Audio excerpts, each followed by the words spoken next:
Ladies and gentlemen, welcome back to another Starfield video. In this video, we're going to be talking about Into the Starfield Episode 2, Made for Wanderers. We're going to be playing the video, but then we'll be adding our comments and narration over the top. Enjoy. It's a level of immersion that we really focus on. You're not just playing a game, but you're living in this world, in this universe.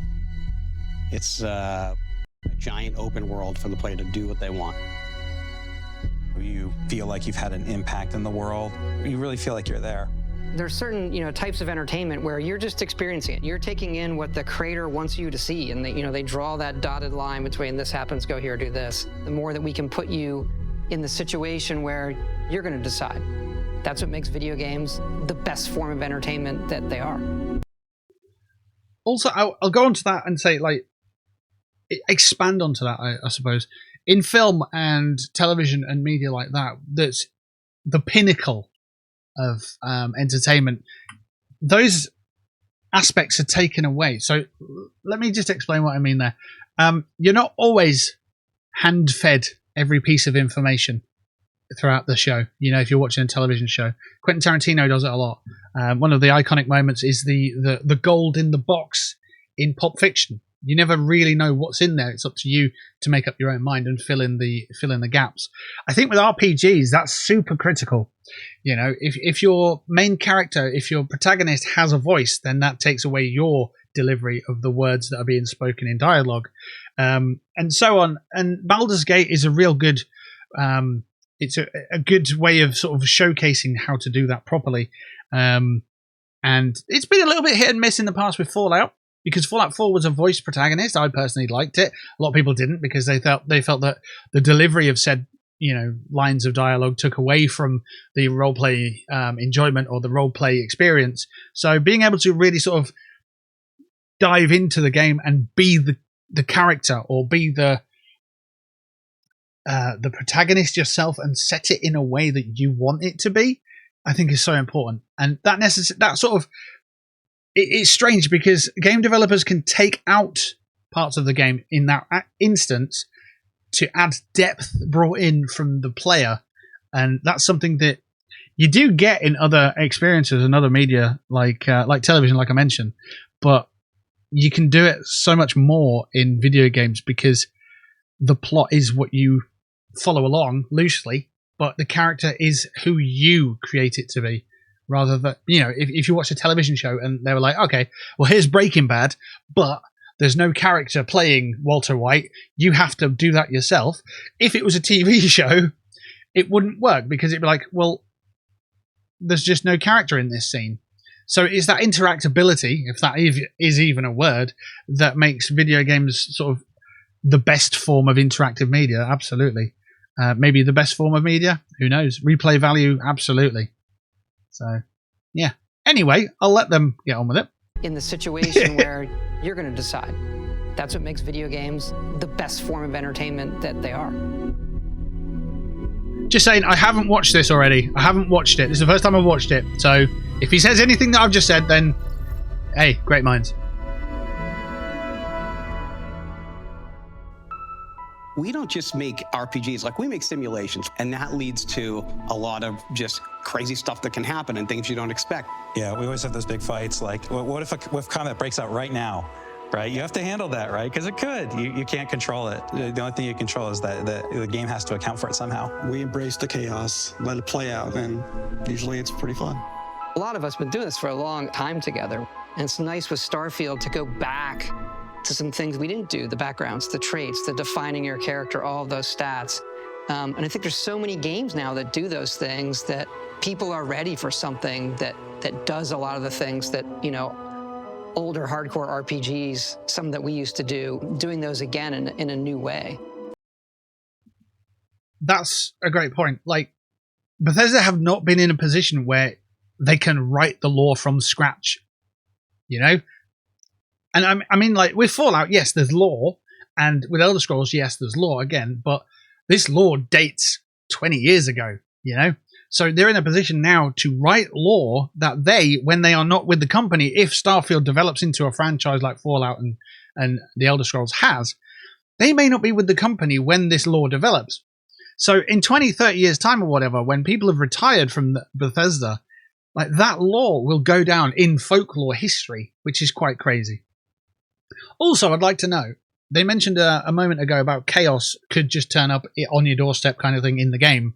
Like, Fallout 76 has dynamic weathers to an extent. You can see clouds moving about and stuff and that kind of thing.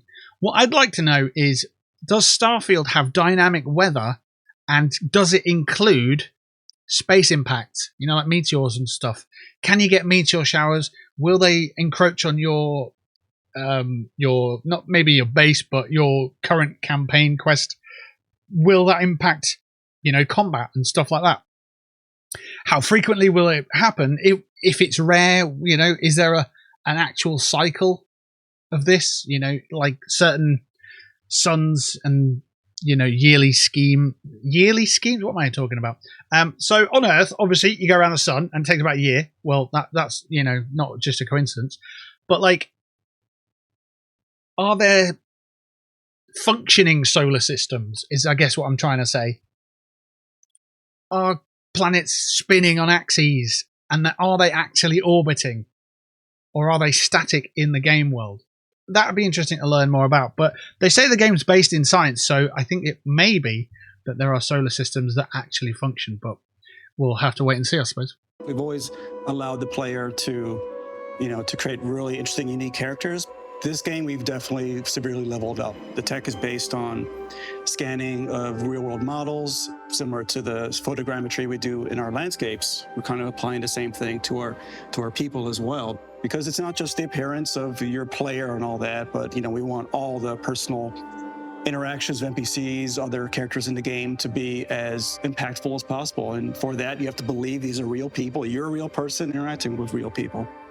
One of the big choices is which part of the game world am I going to engage in. We always make a bunch of different groups that represent some of the major factions in every game. And in this one, we've got the United Colonies that represents the future space republic idealized. You also have the Freestar Collective, which is the space Western fantasy, people that are out there on the frontier. We've got Ryujin Industries, which represents corporate life. I think it has one of the best starts of any of the factions we've done. It's a megacorp, and you get hired, right? Like, yeah, you would do, right? We'll play for our job. We'll see if you cut the mustard. Right. Yeah, I love approaching it that way, where, okay, what makes the world feel whole? What are the groups that would make it feel whole and believable? And then how does the player interact with them? You know, what we're doing with the pirates, the Crimson Fleet as well. They're not just this foe. Let the player join them. What does that mean?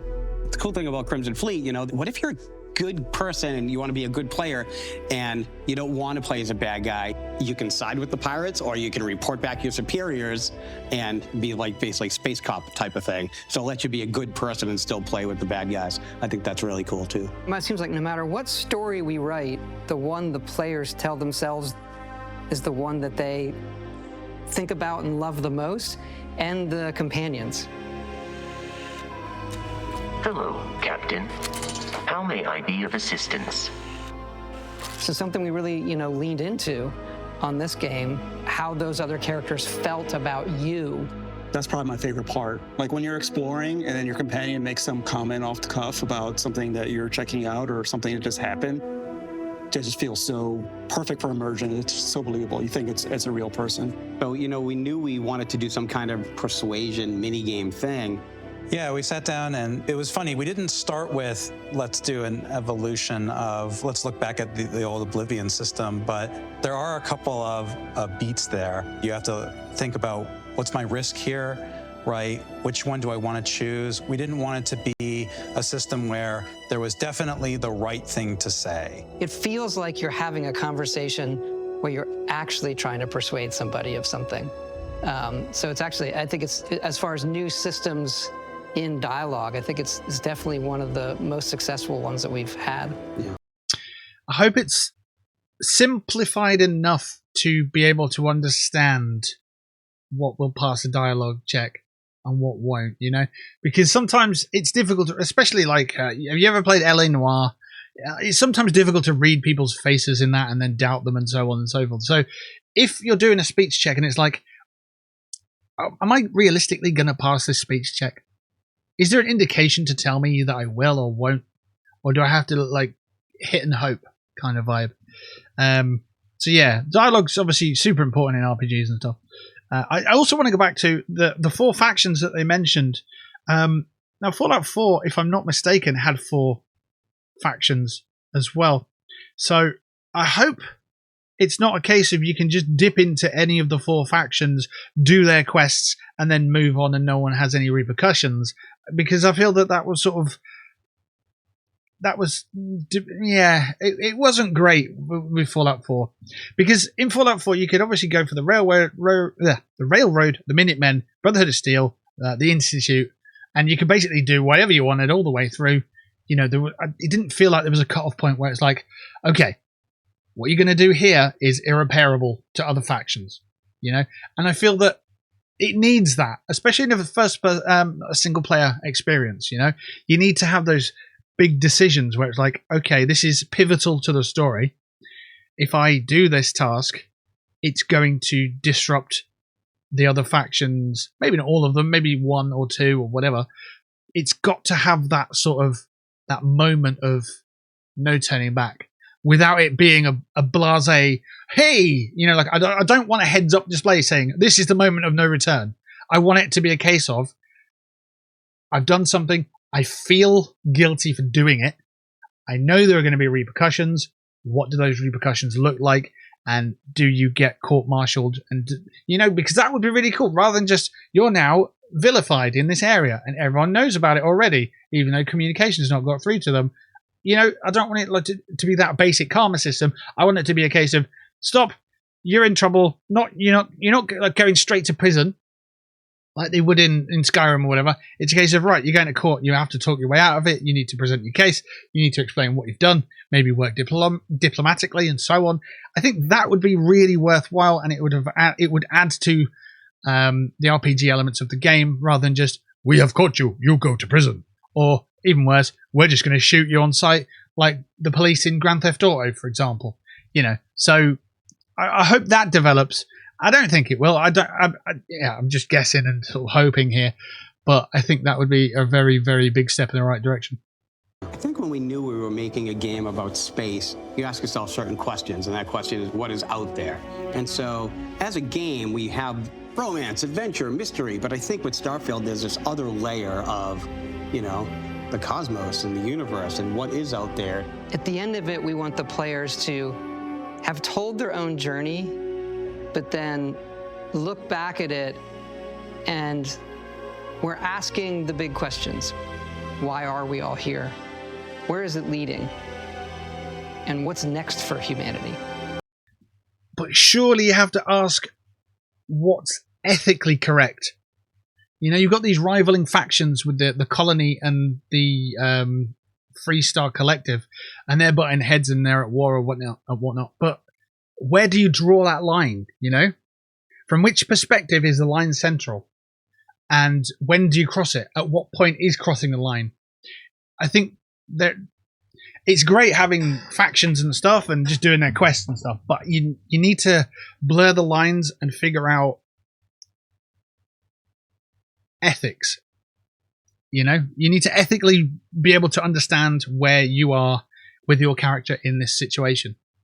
I'm just going to go and be a bad guy. It's great, yeah, it's fine. Okay, be a villain for one faction and then be a hero for the other faction. But like, it's more interesting to just sort of walk that line in between the factions and not just be like sit on the fence, but more sort of, I know that ethically which faction is heading in the right direction, and, you know, being able to sway with a certain faction rather than just be a good or a bad guy. Yeah, I think that needs to develop in video games anyway. Moral dilemmas and ethics need to be applied. Anyway, that's the end of episode 2, Made for Wanderers. If you like these videos, by all means give me a thumbs up, like and subscribe for more. And I will catch you on episode 3. Have a good one. I'll see you soon.